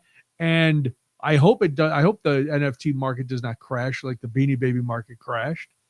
But everything you were saying sounded so eerily similar to everything that I heard in this documentary that I was like, oh, that's an odd coincidence. Gary Vee has brought that up in his videos, and most NFT people are totally transparently saying the next couple years, 99% of NFT projects will just crash and burn. It'll be like the .com bubble. But what he says is Beanie Babies crashed, but you know what's still around? Stuffed animals. And the web bubble crash, Yahoo didn't come out ahead, but search engines stuck around. So using that analogy, he's like, there's some stuff that is just outsized in its value right now. Are people going to be spending $200,000 for a crypto punk in a few years? Who knows? Maybe it'll be worth $1,000. But but at the end of the day, he thinks the reason he's such an advocate is because he believes the technology is here to stay. Well, and that's true. There will be projects that provide enough value to where they will always be valuable. And I think Gary, the V Friends will be one of them. If you're meeting him in person and hanging out and going to these conferences and all this stuff, and he's doing this stuff on an ongoing basis, like his thing is future proof. Like even when the crash happens, people will still pay $20,000 to $30,000 for a V Friend. And so much else will just fall apart. So, the time to flip is now, I think. But I think, my goal is to understand the technology so that once everything crashes and burns, I can kind of see what's rising from the ashes and then focus on it to better understand, whatever. Sally, but isn't that any collection? The collections of our elders aren't ours, and ours aren't our kids. That's why we downsize, and nobody wants the stuff. Yeah. And it's stuff. I mean, you look up. There's a bunch of Captain America stuff up on that shelf. That's all. Molly, actually, one of them is a collectible because it is a 1970s Captain America miniature in a pristine box, so pristine that the punch to hang it on the hook has not even been punched. That tab is the cardboard is still there where you would hang it on the hook at the store. They got me that for Christmas. How did they get I don't know how she got it. I don't know where she got it. She said when we went to see the Marvel thing at the Museum of Science and Industry, there was a huge display of Captain America toys from like the 50s and 60s and 70s. And I was like, oh, I had one of those, or I had some of those, or oh, I didn't have any like this. And so she found it. I don't know where they got it, but she's like, don't be careful because see, it hasn't even been punched to hang it on the hook in the store. So it's up there. It's, I don't know. It's pretty cool. I had one similar of the newer Captain America, but this is the vintage Captain America. Now, is that something that, I don't know if it's, I don't know, probably never going to be worth anything, but I don't care. Because right now, I like looking at it when I come into the office. Mm-hmm. And, we have some of those animation cells that, I'm looking, there's one out in the hall, a Warner Brothers one, that was a limited edition of like 500. And it's gorgeous. It's the Luna Tiki Lounge. So it's Hawaii, all the Looney Tunes guys at a tiki bar. And it's beautiful. We have some of the old Disney cells, and they're probably not worth anything. They, maybe a couple $100, but we didn't get them because we wanted to resell them. We got them because we like them and we're dorks. And it's like, oh, this is, this will be cool. Now, will Molly want them ever someday? Probably not. Maybe one. Who knows if it goes with her decor, but she's very picky about her decor. But yeah, we have other little collections that nobody's going to want, but whatever. But but I get his point and I get your point that technology is not going anywhere. So something will still be there. There'll still be something. But yeah, it's not just like Beanie Babies or spoons or sports memorabilia is not for everybody. NFTs don't have to be for everybody. We don't all have to know about it. We should all know about them. You should know about them. You should be able to give a cursory thing. Yes, it's a digital piece of art that you can buy on, with cryptocurrency, and it lives on the blockchain. And then that's really all you have to say. And people go, oh, this guy knows a little bit about NFTs. Right? That's the most sophisticated I've ever heard you sound about cryptocurrency. Wow. Yeah. Pretty good, huh? Right there. You go, good. And then I raise, I need another drink, and I walk away. That's it. Oh, you guys talking about NFTs? Yeah, that is crazy, man. I don't understand. The bubble might burst, but right now I've got it all tied up on the Ethereum blockchain. I need another Manhattan. They go, wow. Where did he go? Where'd that old man learn about NFTs? And then you go, I think that's really all he knows about it. Assuming I get invited to any of the same parties as you. Oh, we're going to once you're an NFT bazillionaire, I want to come to some of these tech parties. I want to hang with Gary V and Lenny C and Bobby D, Bobby G. I want to hang with all of them. All the guys with Y ending last names and one initial, or Y ending first names and one initial last names. Perfect. That's what I want to do. Speaking of, look at this transition. Speaking of things that end in Y, yesterday I went to the greatest gas station / convenience store / truck stop / road trip place in the country because it is the only one in the United States of America. What? It's called Wally's, and it's in Pontiac, Illinois on I-55. So a few weeks ago, I'm listening to this radio show out of New York, and one of the guys jokes, they were talking about road trips, and he's like, man, I got to fly out to Illinois and then take a road trip because I have to stop at this place, Wally's, that I read about. And he said it's somewhere in central Illinois, and it's like, it's unbelievable. It's called Wally's for the Great American Road, home of the Great American Road Trip. So first of all, you pull up and it's ginormous and it's brightly lit. It's like the Disneyland of convenience stores. And there's a giant neon sign outside that tells you that it is in fact Wally's, the home of the home of the Great American Road Trip. I just pulled up the website if you want me to show visuals here. Yes, you could. That would be great. Yeah, I've got it here, right here. Yeah, here it is. So there's only one. Wally, this is the only one. Home of the Great American Road Trip. So I had heard about this, and I told you I drove down to Peoria. So I was in Peoria Monday, and on the way down Sunday, I saw it, and I'm like, oh my God, there it is. And it's huge. So on the way back, it's about halfway between here and Peoria. And I was like, I have to stop. I didn't really need gas, but I was a little thirsty. So I figured I got to stop at this joint.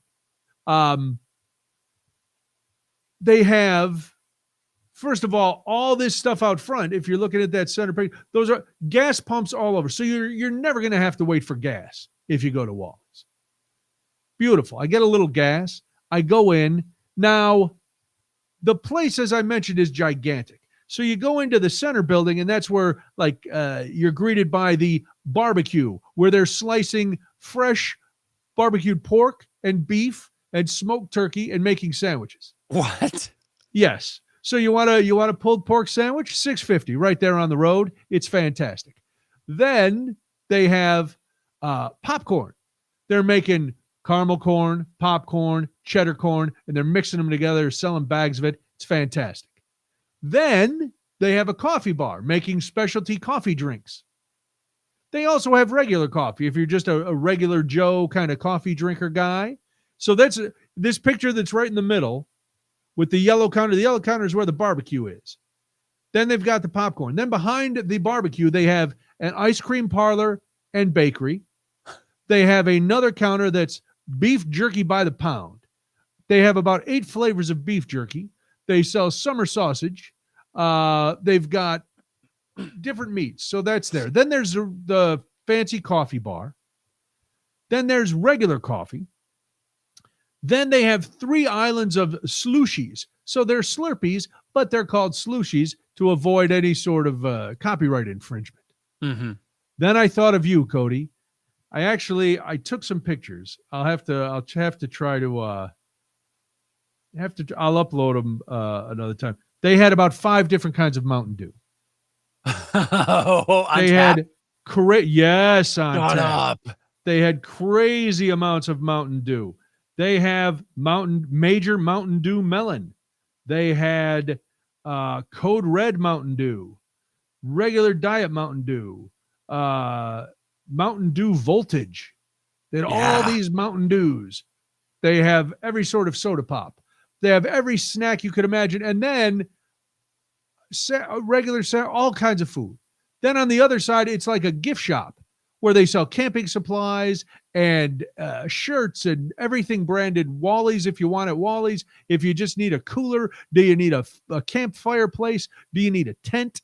Do you need just a tiny little propane thing? Do you need a keychain? It's all there. It's all there at Wally's. There is only one. Now, the second one is opening. It's not open yet. That's in Fenton, Missouri, right outside St. Louis. But right now, the one in Pontiac is the only one in the US of A. Wow. So if you're ever out for a drive going down 55, and I'm not getting paid by Wally's. After this, they should pay me. I'd love for us to do the podcast live from Wally's. That would be fantastic. That'd be rad. If you're driving down 55, you got to stop. Just because the bathrooms, Sandy, they have, well, I didn't go in the ladies' room, so I can only imagine. The men's room, the cleanest gas station restrooms ever. And they are gigantic. Huge wall of private stalls. It says 20 women's stalls, 10 men's stalls, and 11 urinals. Full-time facilities manager, sanitizer at every stall, and family-friendly restrooms. 76 fueling locations? It's unbelievable. The place is ginormous. I didn't see any showers, Mike, because it's not a truck stop. it's a family road trip stop. So it's not, they don't cater. It's not like going to a Love's truck stop, which, I've spent a lot of time at the Love's truck stops. They're fantastic. But this is more, it's more like a Wawa if anybody's been out east or south, except it's Wawa on acid. Like the sandwiches, everything. I got some beef jerky, some of their fresh beef jerky. Brought it home for Debbie. It was delicious. Got a little caramel corn, which was good. A little bit of gas. Used the bathroom. Everything was, I didn't even want to, I wanted to make sure I didn't make a mess. It was so clean in that bathroom. And they had a lot of people working there. A lot of people, cleaning up and stocking things, and everybody was friendly. And here's the best part. They had self-checkout lines. They have some with cashiers, but then they have some self-checkout lines, so you don't even have to wait. It's like bang, bang, bang.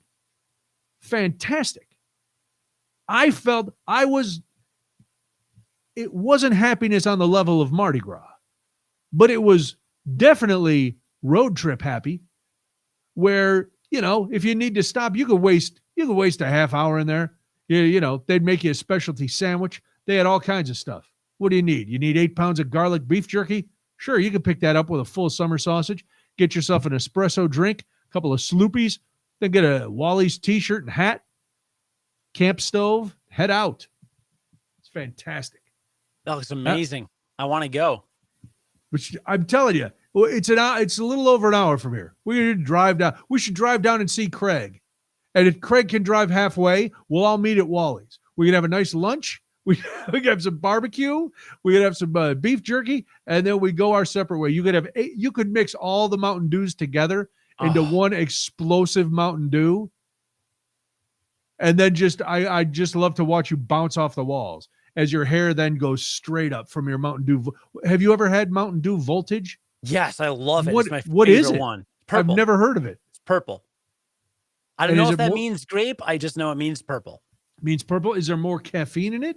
I don't know. I just really like it. Voltage yeah. I think that's the purple one, right? I'm pretty sure. Yeah, it was purple in the picture. Oh, I don't want to reload the page. No, it was purple. Yes, raspberry citrus flavor. Yeah, no, it's bluish purple. Yeah, a dude charged with raspberry citrus flavor and ginseng. Livewire is the one I don't care for as much. That's orange. Voltage is legit though, and I've never seen it on tap. I don't think. So have you ever had the melon one? I don't think I have. Major melon. And what about Code Red? Code Red. Oh, Code Red. Code Red was one of their first variants, and that and I got along quite well in high school. When it came out, I think it came out sophomore or junior year, maybe fresh. It came out when I was in high school, I'm pretty sure. And I was really into Code Red. Fun fact about Wally's, I was on the website, and it's got the social media links in the corner. Yes. And there's Twitter, Instagram, Facebook, and then Spotify. They have 9 Spotify playlists. They have Tuesday 70s. It has 144 songs. It must be each day of the week they have different playlists they play. They have Sunday Mellow, Monday Oldies, Tuesday 70s, Winnebago Wednesday, Classic Rock, Mellow Gold, Friday 80s, Saturday 80s, and Holiday Road. Well, you know why? Because they want you to, it's the home of the Great American Road Trip. Amazing. So they want you to be able to road trip it. Amazing. Yeah. So let me see. I'm trying to show you these. Yeah, here we go. Code Red was released in stores in May 2001. I was dead on with my timing. Oh, I got the wrong one. That's the melon one. Oh, but they had all the Pepsi products had the retro labels too. That's awesome. Yeah. Awesome. that was fun. I'm a fan. All right, yeah, let's go to Wally's, man. I'll go. Yeah, we gotta get to Wally's. I've been to Iowa 80, but Wally's seems even cooler. And I know I've been to Iowa 80 is a truck stop, and again, there's nothing wrong with that. But yeah, that's so. This is what it's like. It's like you're pulling into Vegas when you see that sign all lit up at night. I was like, yeah, man, here we go. We got to get us to Wally's. So now I know people, especially as you start taking trips with your youngin', you're going to need places to stop. And Wally's would be the place. I'm down. Because all that's missing is, and maybe, maybe they'll add this, some sort of outdoor playground, like a swing set and slider thing for, so when mom and dad are going in to get an espresso, all of a sudden the kids can be out playing near the parking lot, right by the Wally's Woody little van that they had outside. I want to know if it's been in any movies. It's only been open for a year. Oh, really? It's brand new. Yeah. That's the other thing. That's the excitement. It's a year old. Because as you can see, I was very curious because my life lacks a lot of meaning. So I was like, excuse me, how long have you guys been open? And the guy thought for a little bit. He goes, just a little over a year. We're the only one in the United States. Our next one is opening in Fenton, Missouri. It's not open yet, but it should be opening soon. But yeah, we're the only one in the United States. I'm like, you know that, brother. Let's go. It was fun. That's amazing. So, well, I'm jealous. Let's be honest. There's not a lot of scenery between on I-55. Mm-hmm. You leave Chicago, you blow past the nuclear reactors near Shanahan. Then you got Bloomington, but you're just, you're bypassing Bloomington. Then you're kind of bypassing Springfield. Then it's St. Louis. That's it. Wow. You got to veer off on 74 to get over to Peoria. And there's nothing between Bloomington and Peoria. No, there is definitely not. Except a rest stop. And listen, I use the rest stop on my way. The Wally's bathroom and the rest stop bathroom, can't compare them. It's like eating at the Four Seasons and eating, a moldy orange out of the gutter. Wow. Yep. That's it. Iowa 80 has the Truckers Museum. That's true. 1 year all had to buy Christmas gifts from there. Yeah, that's the big difference. Wally's is not a truck stop. Yeah.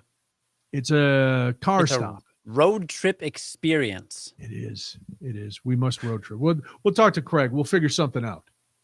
I'll go down. We'll meet there. We'll sit at Wally's. That's fine. I don't know what to get first. Do I get a barbecue sandwich? Do I get some beef jerky? Oh, do I get ice cream or fresh baked cinnamon bullets? I don't know. I don't know. How packed was it?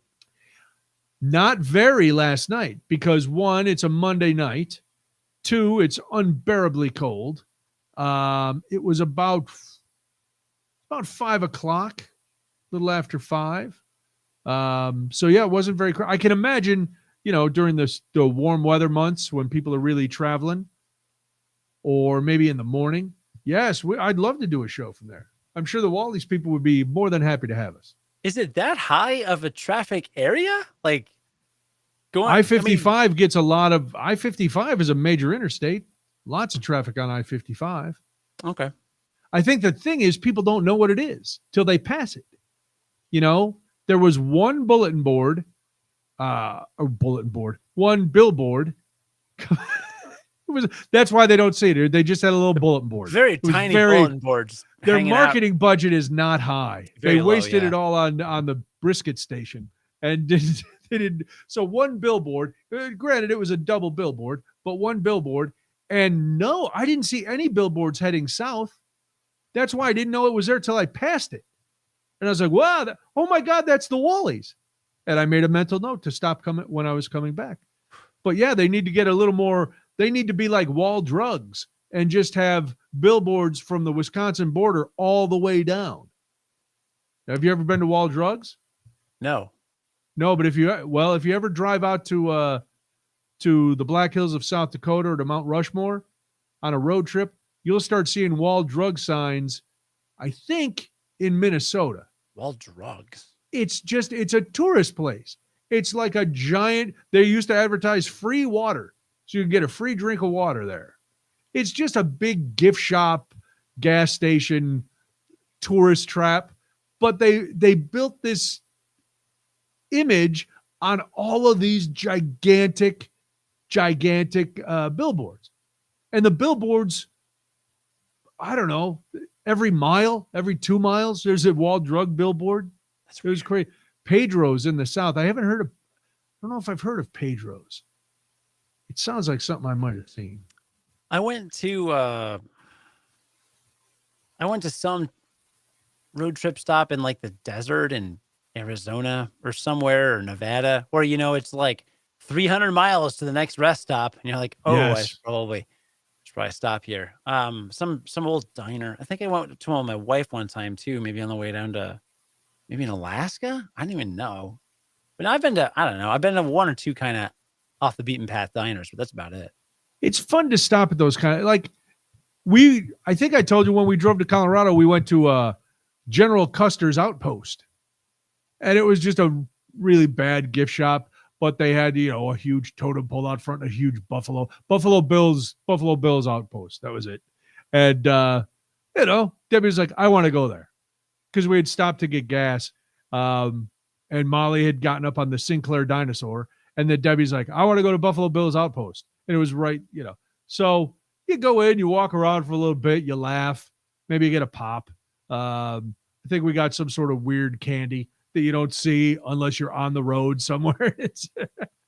But that's how Wall Drug is. That's how the world's biggest McDonald's is as you're driving through. I think that's in Oklahoma. Crosses the entire interstate, world's biggest McDonald's. And Wall Drugs is like that. I'm trying to think where else.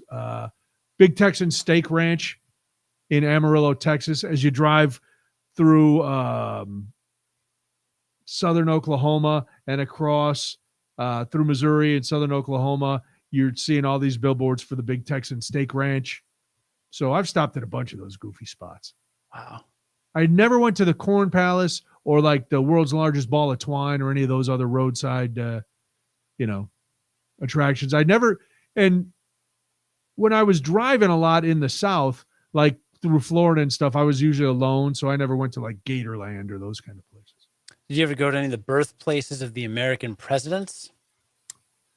There's one right off Iowa 80, and I passed by the sign a million times. I don't remember who it was. Reagan, is that Truman? Maybe? No. No, Lincoln wasn't born in Iowa. I think he was born in Kentucky. Oh, Reagan. Oh, Reagan. Is that Eureka where Reagan was? I know, yeah. Oh, no, he was in Tampico, Illinois. So it's just outside of Dixon, I think. Right. Are there signs for Dixon or something? And then, because once I saw the signs for Dixon on 80, it'd be like Ronald Reagan's birthplace. Yeah, 88. There we go. So it's just off it's past Davenport. Oh, it's right across the Illinois border. Is it across the Illinois border? I can't tell from this. Dixon? Yeah. Oh, yeah. No, okay. Yeah. So it's, right. Of course, when you cross the river, you're in Illinois. So yeah, no, yeah. Once you pass Moline, get a little bit past like Hillsdale, Erie, Linden. It's just south of that. It's just south of Sterling, really, which is before you hit Dixon if you're coming from Iowa.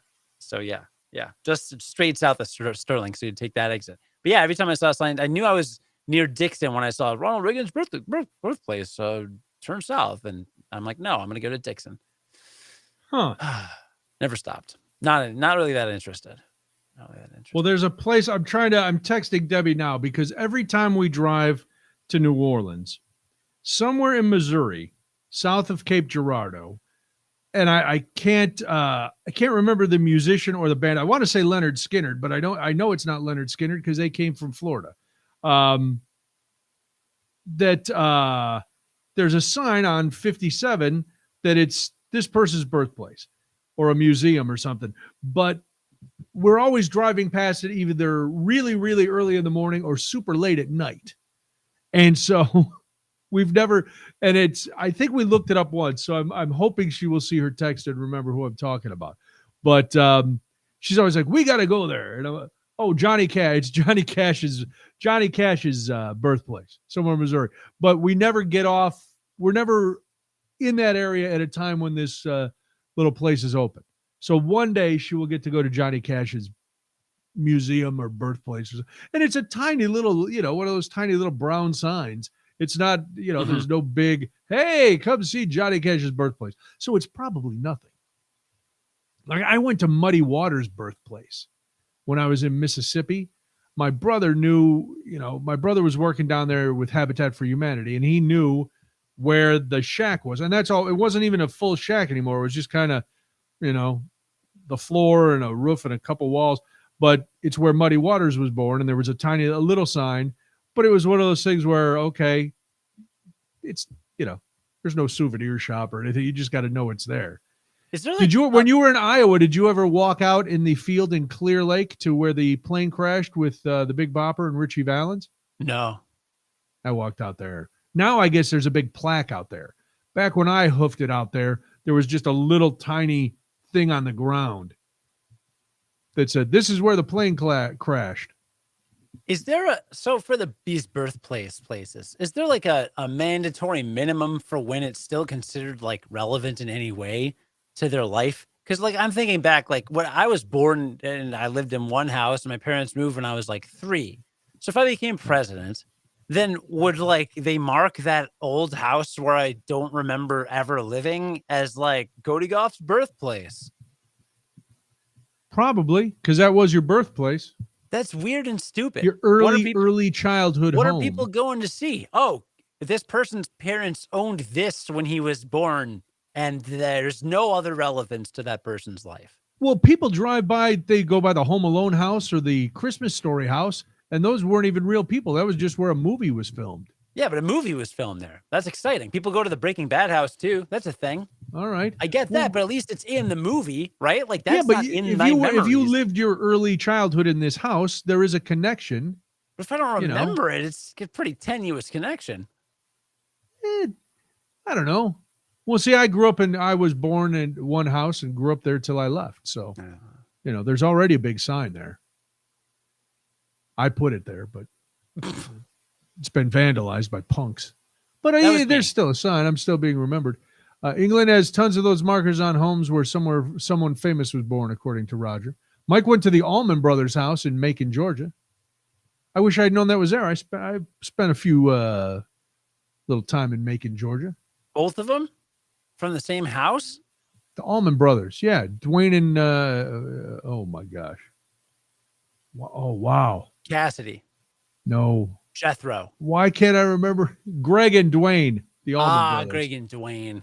Greg and Dwayne. Yes. Marcia says there's a birthplace of Ronald Reagan and a childhood home of Reagan. People are going to cash in any way they can. That's what it's about. It's about the money. All about the Benjamins. Good you know catch. that. More like all about the Reagans. Hello. You know why? Because you're not getting any of that money because nothing's trickling down. Nothing's trickling down. Wow, you went a long way for that one. Very Reagan nice. Sucks. Boo. Boo. Reagan sucks. Now what? Come at me, comments. Kentucky does little about Lincoln. Not worth seeing. Betty White was born in Oak Park, and they celebrated there, and she visited there. That's pretty exciting. Very exciting. Oh, yeah. Last Saturday, they were doing a big thing in Oak Park because it was her birthday. Her birthday was the 17th, but last week they were doing. So I made a point of staying as far away from Oak Park as I could because I knew it would be crazy. It's already hard to drive through there as it is. That's down fair. The main thoroughfares. And now they had Betty White statues, posters and things everywhere. That's fair. A lot of celebrities dropping. I'm glad we haven't hit superstardom yet, Cody. We had Betty White, then we had Bob Saget, then we had Louis Anderson, then we had Meatloaf. What's next? Who's next? It's not a good year. It's not and we're only 3 weeks into it. No. It's not good at all. But on the topic of birthdays and birthplaces, the perfect transition segue to the only thing I had planned for tonight, actually, which was what today is, Brian. What is today? He's not going to know it. I don't know it. He's not going to know it's it. Tuesday. Today is the birthday of Robert Burns. Do you know who that is? He's an author, correct? He's a poet. He's a poet, known familiarly. I should have known it. Rabbie Burns, the national bard, the plowman poet, various other names and epithets. He was a Scottish poet and lyricist. He is regarded as the national poet of Scotland. Oh, I'm sorry. Yes.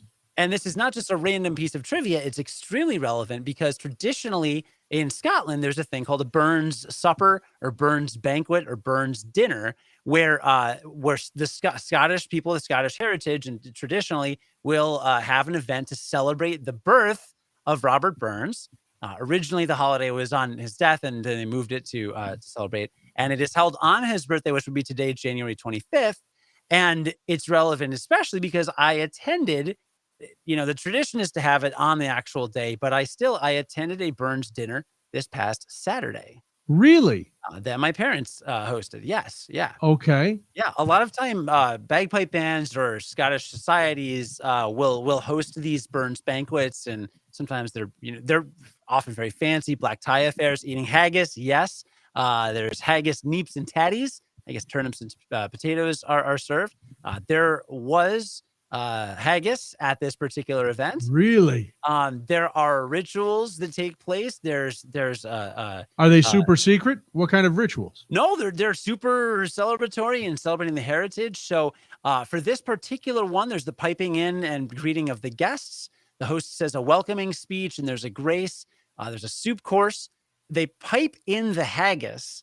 So my dad actually got his bagpipes out, and he played the bagpipes, and one of our family friends, walked in with the haggis on a platter, walked around the table with the haggis, presented it on the table. And then Robert Burns has a poem, The Address to a Haggis, which I read. Okay. So I did the traditional address to the haggis. Then there's the main course, and then there are toasts. There was an address essentially to, at least the way that we did it was my dad kind of gave a speech remembering some aspect of Burns's life or poetry, and it can be lighthearted or serious. And in his particular case, it was addressed to the women and the lassies. Oh, I'm sorry. This was after the immortal memory. He does the commemorative speech, then an address to the lassies. Then the lassies reply and do a toast to the laddies. And then people in this particular one, we chose poems by Robert Burns and read them and talked about them. Wow. Which was like the most cultured thing I've ever done as an adult. Like getting together at a dinner with people and participating in this like time-honored 100-year-old Scottish tradition, and like getting involved in the poetry and discussing it. And then we're having like these intellectual discussions, and like, I don't know poetry, Brian. Like, what the heck? And it was great. It was great. And then traditionally everybody ends it by standing and joining hands and singing Auld Lang Syne, which we didn't do actually. But maybe the party's not over. It may not be. It may not be. But did you wear your kilt? I did wear my kilt. Nice. I did. If I catch wind next year, that I could bring you to, we will go. That sounds wild. Now, I know haggis is like in a sheep's stomach, but so the outside? Do you eat the sheep's stomach, or you just eat what's inside it? I don't know. It's a bunch of stuff. Hold on. Where's the? But do you just eat the stuffing, or do you eat the bag? You eat it all. Okay, so according to Google, a Scottish dish, it's a sheep or calf's offal mixed with suet, oatmeal, and seasoning and boiled in a bag, traditionally one made from the animal's stomach. So yeah, it's basically sheep insides. It is banned in the USA. It's illegal to import because of a ban on food containing sheep lung, which is about 10 to 15% of the original recipe. So I don't know how authentic this haggis was, but it tasted pretty good. And it, like, when I was in Scotland for 10 days when I was in high school, I had haggis every day, and I loved it. I love haggis. Is it a main dish? Is it a side dish? It's a main dish. It has haggis, neeps, and tatties, which means haggis, turnips, and potatoes. And I did not care for the turnips, no matter how I tried to eat them or how they were prepared. But it's just a full plate, a third haggis, a third turnips, a third potatoes. And I would just eat the haggis and potatoes, meat and potatoes every day. Love haggis. I'm looking at a picture of the haggis Tates and Tooties. It looks pretty good. It's really good. It's like ground beef, but just a little better. It's just better. It's good. It's so good. I love haggis. People give it really people like, oh, it's made of gross stuff. Go read Upton Sinclair's The Jungle and tell me what. Yeah, I had a hot dog. I don't want to, Come on. No, it gets a bad rep because people don't know about it. Sally says black pudding is better. I've had black pudding. I'm not. I'll try everything once. I did not. I tried black pudding a couple times. Didn't really care. Oh, I didn't mind it. That's Irish, right? Black pudding. Yeah. I didn't really. It wasn't like boo. But you weren't like Reagan boo. Like you didn't do that. I didn't blame Obama for it. Oh well, why not? I should have. Thanks, Obama, for this black pudding. But it was So that's really cool. So how did your wife? She's not Scottish, is she? No. Are you kidding? She saw me in a kilt. That was great. That's good. We dressed my baby and my son. He looks good. He looks in good his in the kilt. kilty outfit. Got to try haggis. I mean, she's a literature person, right? So is there a lot of drinking? Are you? Oh my God!